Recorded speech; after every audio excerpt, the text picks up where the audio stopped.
We don't know everything about Joseph, but we know that he worked. In fact, we know his job. In Matthew's account of the gospel, on a trip back home to Nazareth, we get this fun little glimpse of people kind of gossiping about Jesus. Where did he get such wisdom? Isn't his mother named Mary? Is he not the carpenter's son? The carpenter. That was Joseph.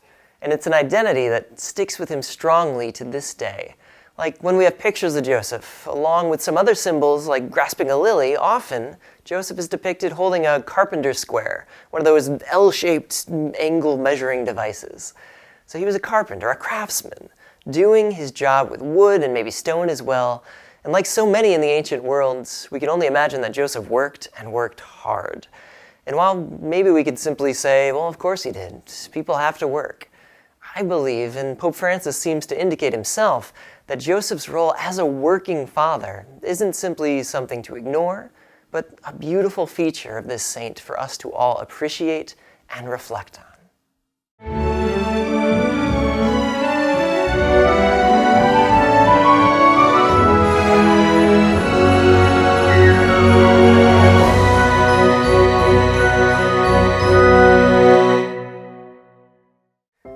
I mean, there's something to be said about the simple fact that on May 1st each year, we celebrate the feast day not just of St. Joseph, but specifically in honor of St. Joseph the Worker. It's a day in which we recognize the dignity, even the holiness, you might say, of work, of human labor.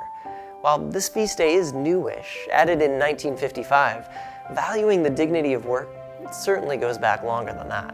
Like in the 19th century, when Pope Leo XIII wrote a document called Rerum Novarum, in which he spoke of working men and women, not just about how every person deserves a certain level of rights and a quality of life while engaged in their jobs, but just as much that ultimately, regardless of a person's job, the work being done has an inherent dignity to it.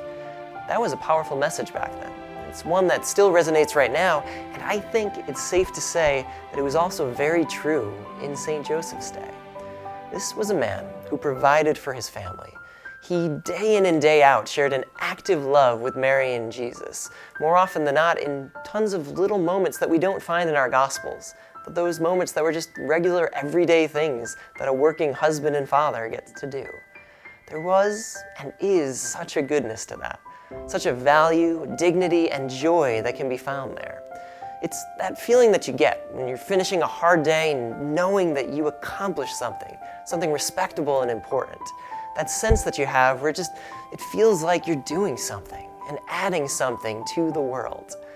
Pope Francis mentions in Patris Corde the interesting idea that work, our work, is a means of participating in the work of salvation and a way of cooperating in God's work of creation. Through the dignified effort we put in and the toil that we're willing to undergo sometimes, we're helping to fulfill the goodness of creation, helping to realize in our own small ways the incredible possibility that God has created and placed into our world. That's a cool role to have, an incredible opportunity to be given.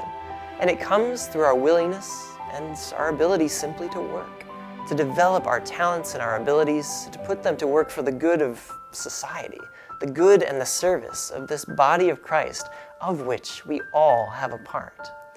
Now, our work can't and shouldn't define us completely and entirely. Over the last 2 years or so, this has become apparent for too many when people were stripped of that opportunity to work. But as that happened, as people were stuck at home with nothing to do and no chance to do it, for many I think there was this recognition of how nice it is sometimes to have work, to be useful, to be able to participate in that kind of way. Sure, a balance is needed, and it can't be all that we are, but our work is certainly an aspect of who we are, especially when we're lucky enough to recognize the work that we do not just as a means to a paycheck, but as a true piece of our vocational call. What we see in St. Joseph, then, is a man who once again provides us with a simple but profound example. And today, it's about work. That by being a working father, he was able to do this job of loving and supporting his family.